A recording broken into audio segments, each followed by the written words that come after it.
We're joined by Bills former Hall of Fame quarterback, Jim Kelly. Welcome onto the podcast, brother. Thanks, Eric. Good to be on. You look great. Do you feel great? I mean, how's your health these days? Good. I can't complain. I got about another month and a half before I have to go in for my quarterly. I shouldn't say quarterly now. I do 2 times a year my MRI. But other than that, yeah, I'm feeling good. That's good. So you're going to be walking around this year at the golf tournament. We got that coming up this week. I am the defending champion. You can't see it right now, but I do have the championship, one of the championship trophies I have from there. But so this year you'll be up, you'll be able to swing, and you'll be good to go. I'll be good to go as long as you guys don't cheat again. I'm not bringing up the same group of ringers that I brought last year. I think our combined handicap last year was somewhere even better than a scratch with the ringers I brought in. So I'm just messing with you. You guys have always been really good, and your group always competes for a championship. And the thing about the golf tournament is the trophies that we give are the big buffaloes, heavy buffaloes, and everybody wants to win it. So I just have to keep my eyes open for a number of groups out there that really want that trophy. I know it. And so you gotta, you're going around the course throughout the day. Last year, I was able to hit a couple pretty good shots in front of you to validate our score last year. But I just got to know, because it's become kind of a tradition, but I want to make sure I'm not overstepping my boundaries. Do you still want me to sing at the event again this year? Oh boy, who's listening? Hey, it doesn't matter. If I get Chris Berman up there singing and Shooter singing, definitely, Eric, you're better than them. Yeah, without a doubt. Come on up on the stage. Let's have some little fun. And as you well know, we do, what do we have, 2 or 3 bands on the golf course that we are able to have fun and do. I mean, it's at Terry Hills, which is in Batavia.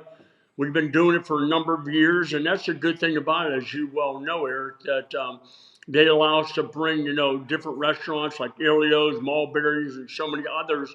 And also being able to listen to some great voices like the Eric Wood voice each and every year. So it's a serious Caddyshack, I'll put it that way. It truly is. I mean, it's as fun as a golf tournament as I get to every year. This year, I'm bringing in 4 guys that have never been before, so they're super excited about it. I was trying to describe the experience last year, and I said, well, just picture this. Halfway through the golf tournament, I was singing with the band, and I was singing Should Have Been a Cowboy, and Michael Irvin jumps on stage with me because obviously one of the greatest cowboys to ever do it. He hops up on stage with me, and it's a totally unique experience, makes a tremendous impact through the Kelly for Kids Foundation, and it's always fun to be a part of that one. So we are looking forward to that. That's one of those deals, like when I first got to Buffalo, everyone said, hey, just make sure that you have the dates for the Jim Kelly golf tournament. Now, it used to be in the spring, so it was easier for the current players to make it. Now, I got to know this. Does Roger Goodell help you out with the golf tournament to give the Bills a Saturday preseason game each year on the weekend of the Kelly for Kids tournament? You know what? I never really thought about it that way, but no, he doesn't. He usually comes. He's not going to be able to make it this year. He has some family things going on, but he always is here. And no, he never helps out as far as it goes with that. Only thing I ask is the good Lord to give us some nice weather, warm weather, not too hot, a little breeze.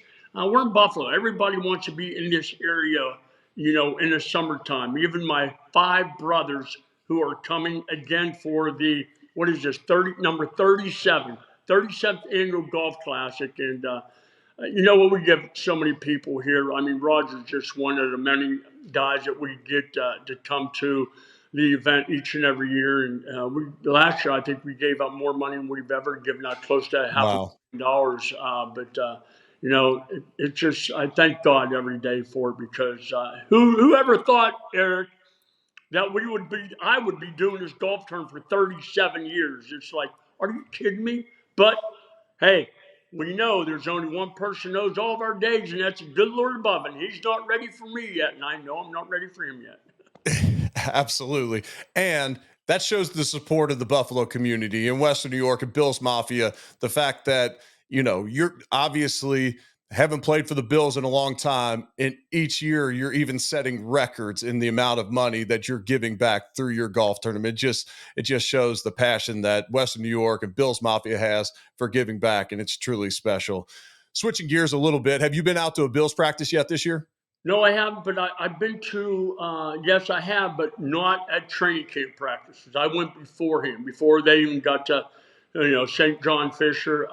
I've been to practice here, and yeah, they were looking pretty good. But as you well know, Eric, when you get new players in, you get rid of some of your star players. It's a lot of work in progress. It's a matter of spending time, as far as I'm saying from the standpoint of a quarterback, having Josh, spend time with his receivers that he has. And I think Shakir's the only one as far as the wide receivers that caught a pass last Yep. year. Everybody else is new coming in. So working with those guys is going to be something that I'm sure Josh has already been, tackling and making sure that that's a part of, of what he did prior to training camp. But now really working hard at the details come preseason. Let's take a quick second to hear from one of our sponsors, and that's Dan O's Seasoning.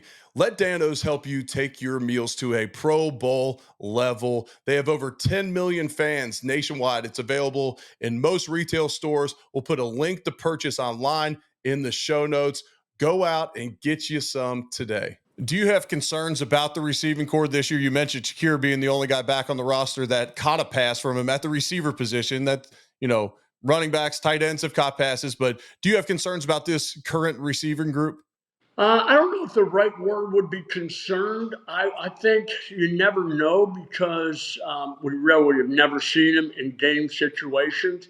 I think maybe this preseason we'll see the wide receivers a little bit more than what he used to, because we need to find out what their strong points are.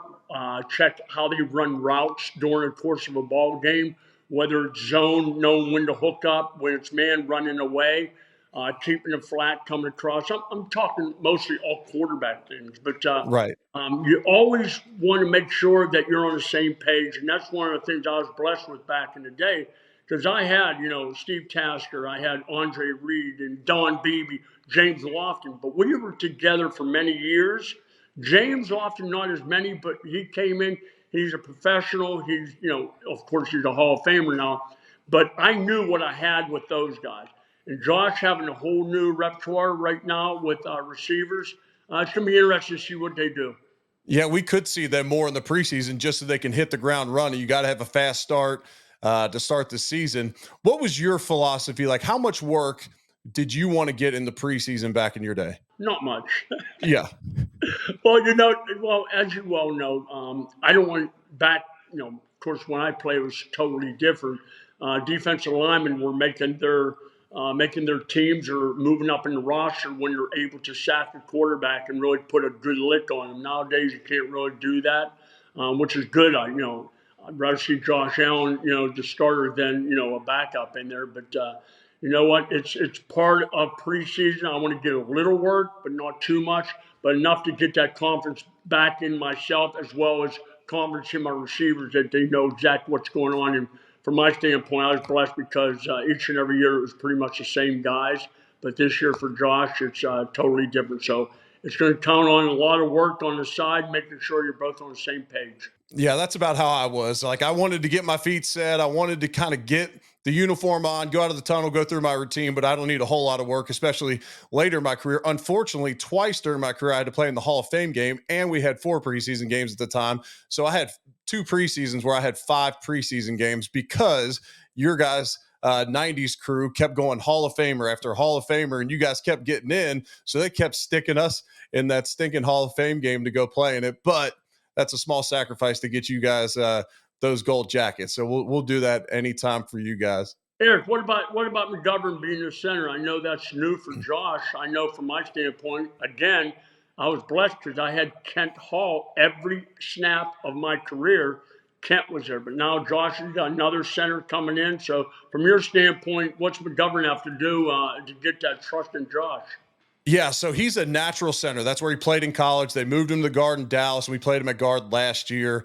To me, Josh really has only been with Mitch Morse throughout his entire career. From what I hear, there's been some fumbled exchanges, some low snaps. You'd think that would get ironed out by the time we get to September, but that's another added element to kind of all the changes that they've made this offseason. And look, today with the salary caps, with a team like the Bills have had with so much continuity for so long, you can only keep the band together for so long. They've moved on from so many guys, including that center. And so it's on Josh and Connor. Now with him playing center all through college, coming out of college, there was no issues with his snaps. I can't imagine that they won't be able to get on the same page, but that's, when we're getting training camp reports and they're talking about balls being on the ground, that's never been an issue with Josh and Mitch, but they had so much time under task. So, but I do think physically, just what Connor McGovern can bring to the table and the size that they have at guard. I mean, they can have a lot of power on the interior of that offensive line. And then Spencer Brown played good at right tackle last year, really took a step in the right direction. Then Deion Dawkins is one of the best in the league. So Josh is in good hands with that offensive line. They just got to make sure. And that's another thing. You talk about preseason games. Well, training camp practices, they amp up a touch of the preseason. Then it's another little, change in tempo when you get to the regular season. So they might want Connor and McGovern and Josh Allen to just get some snaps in preseason game with the guy firing off right in your face who's not in the same type of jersey you are, same color jersey you're in. So we'll see how Sean McDermott wants to manage it. We've seen different approaches from him. They had the COVID year where there was no preseason and they started the season hot. Well, then the following year, they don't play hardly at all in the preseason. They started the season slow. And so we'll see where Sean wants to take his approach with the preseason this year. And I know when I asked Sean about it in the production meeting Friday, he's going to say, well, Eric, it's a case-by-case basis, and we'll figure it out as we go. He's never going to give you just a concrete answer. The Belichick quotes. Yeah, exactly. All right, let's give a quick shout out to Prime. Check out their new collaborations. They got the new WWE collaboration, Kevin Durant bottle, the Aaron Judge. Those are all huge hits in the Wood household. All right, let's switch gears just a touch. I put out on Twitter that you were coming on the podcast and said, hey, what do you want to hear us talk about? And I've never had so many responses for any other guest. So I'm going to get to some of these. Some of them are pretty good. All right. So in your opinion, right now, quarterbacks not named Patrick Mahomes or Josh Allen, who do you have at the top of that list behind those two? Wow. Well, Joe Burrows is pretty good. You got Aaron Rodgers if he stays healthy. Yep. Tua Tagovailoa. He's played pretty well. I mean, the thing about it is, Eric, as you well know, the AFC is full of top-notch quarterbacks. Yep. There's so many different ones, and you look at Tua. I mean, yeah, he's a good quarterback, a very good quarterback. But what makes him so good is his weapons that he has. Of course, everybody knows about Tyreek Hill and I think Waddle or whatever his name is. But I'll tell you what, they are stacked. So for us, when you take Patrick and Josh out of the equation, you still have a handful of really good quarterbacks in the AFC.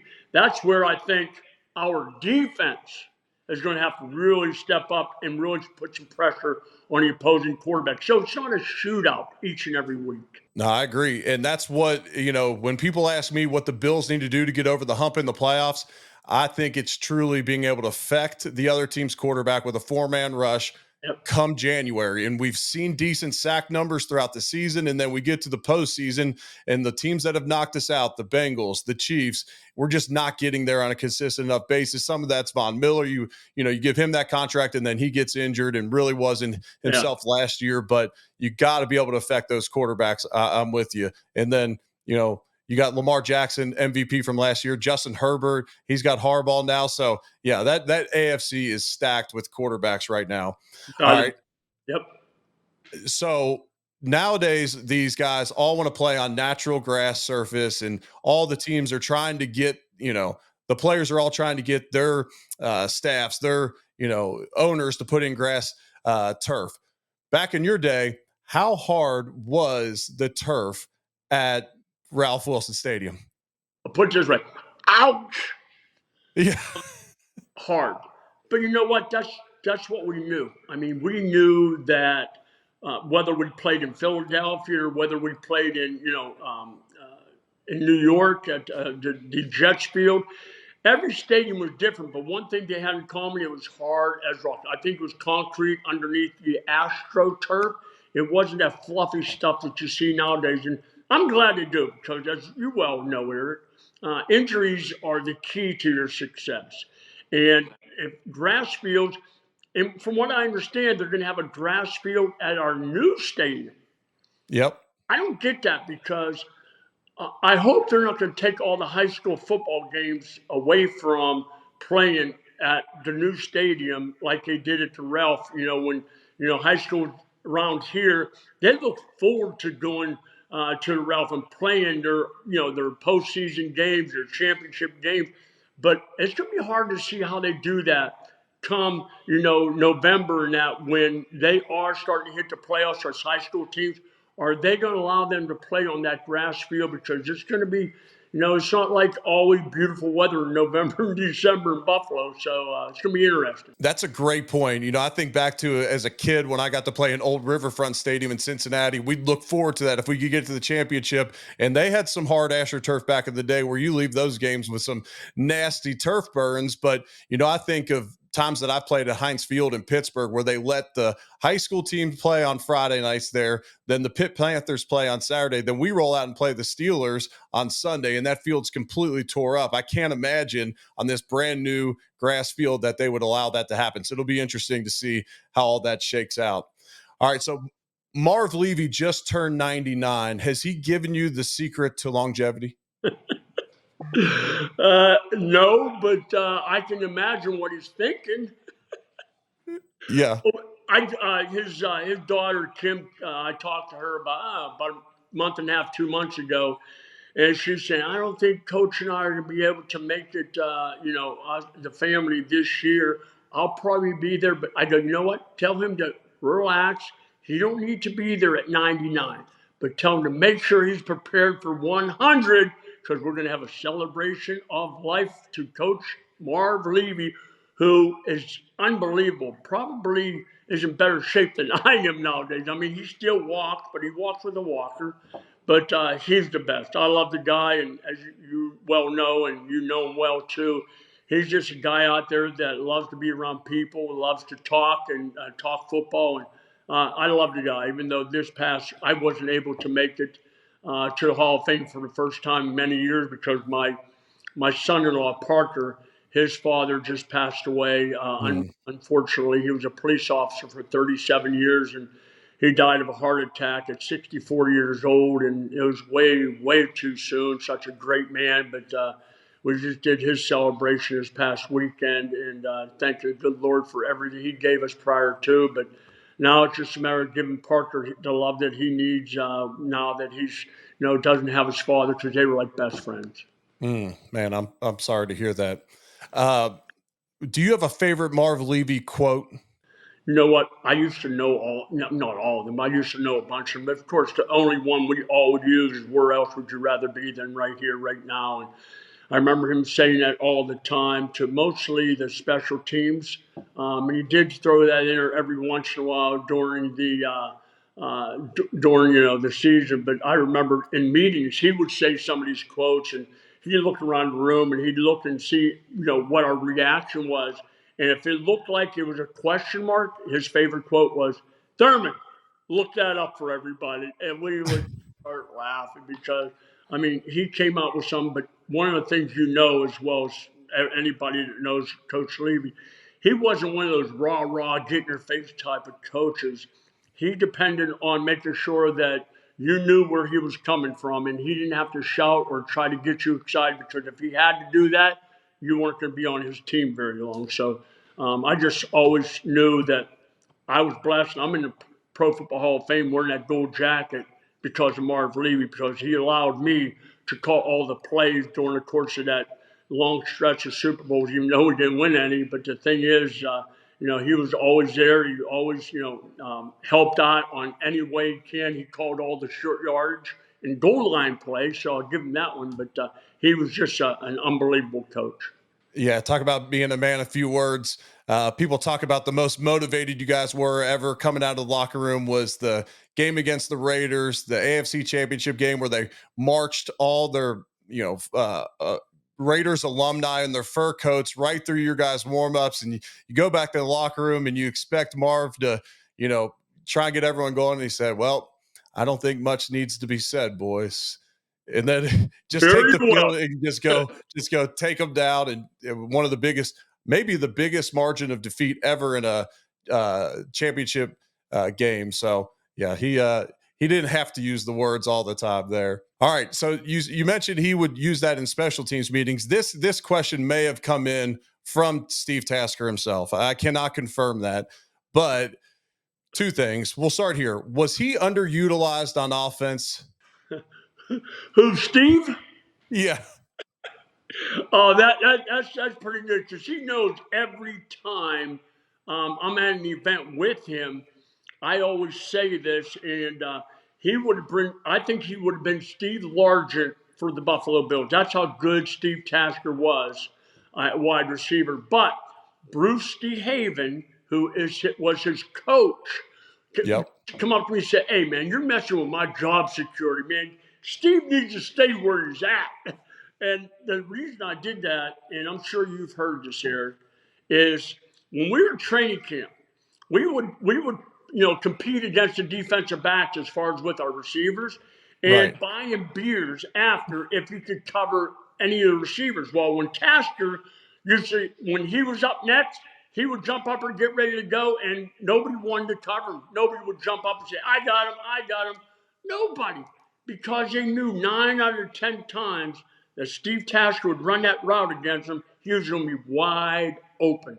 And I knew that too. And Steve was just such a great receiver. But I just saw Devin Hester, even though he was a return specialist, he's still a special. I think by him going in also and Adam Vinatieri next year, they're going to start looking at more special teams guys going into the Hall of Fame. And Steve Tasker, without a doubt, deserves to be in the Pro Football Hall of Fame as a special teams player. I agree. You're the best of all time at what your job was on the field. You can't hold him against him that he didn't have maybe the stats, the touchdowns, whatever they may be. He was the best to do it at his position. He Yep. dominated as position. He dictated special teams plays, and he helped you all get, on that most epic run ever. No one's ever been to 4 straight Super Bowls, and he was a big part of that. And I believe he deserves a gold jacket as well. Yep. All right, a lot of these teams nowadays are bringing back their throwback uniforms. We've seen the old standing buffalo. Do you feel like the Bills should bring back the 90s throwbacks for a game? Without a doubt. Come on, man. I agree. But that means more money to buy the red helmets. Mm. So we have to look at that. My favorite helmet, and I'm sure the viewers, if you ever seen the blue ones, the bright blue ones, Oh, yeah. oh, those are awesome. I don't know why we don't use those more often or try to go to those. I mean, I like the white. I love the red because I played in the red. But those blue helmets are amazing. I love it because when I sign at autograph appearances, when I get those, I get the old white paint marker out, and man, it looks awesome. And I love that. And hopefully, of course, I don't know for a fact. I don't know whether you do also. Is when you do the throwback, did they come out with what they're going to use yet? No, and we've done the color rush lately, so we'll do a game or so in the red uniforms, and then when I was playing, we'd always do the standing buffalo when we do the old AFL uniforms for a game, Yep. and we haven't done those as of late. So I don't know if we have anything special coming this year or not. We've done the white out kind of look where it's head to toe white, which is a little different look for the Bills, but I'm not sure on that. I would love to see them go red helmets, blue jerseys, white pants for one home game a year. I just think it's about as sharp of a look as there is out there. And what it does, it also brings back the memories of our playing days. I mean, I think we're pushed aside to a certain point nowadays because they're trying to get this team focused on what we got here coming up in the future and the new stadium and everything. But I think that would be good to honor all the alumni from that era that are still with us today. I think that would be great. I mean, I'm all for it, but my voice is not heard anymore. And I don't know that they want to hear that from me either, but if I have any say, I will I'm definitely with help make that happen. Hey, I can't wait to see you this weekend, brother. Are you going to be at the Bears Bills preseason game? No, as a matter of fact, all my brothers are coming in, and you know my brothers. I do. We'll be at the lodge having some fun and just enjoying ourselves. And I might be going to a concert on Friday, 38 Special, which is one of the bands I've always loved. But no, we'll probably just be more so having some fun at the lodge, riding around in the Pioneers side by sides, enjoying ourselves. So, and I think I have to do the Immeasurably More podcast. And I know you know about that. My daughter Erin and Jill do the Immeasurably More podcast each and every Wednesday. And of course, they put me on the spot, Eric. They said, would you ask Eric if he would be on? So I'm asking now, I'm putting some pressure on you. Better say yes. Absolutely, absolutely. In Ephesians, I think it's Ephesians 4:20. Lord can do immeasurably more than you could ever ask or imagine. So that's one of You my got favorite verses out there. So yes, faith, family, and of course, football. Yep, I'm 100% in for that. Can't wait to see you on Sunday, brother. Take care, brother. Love you, man. Can't wait to see you Love too. you too.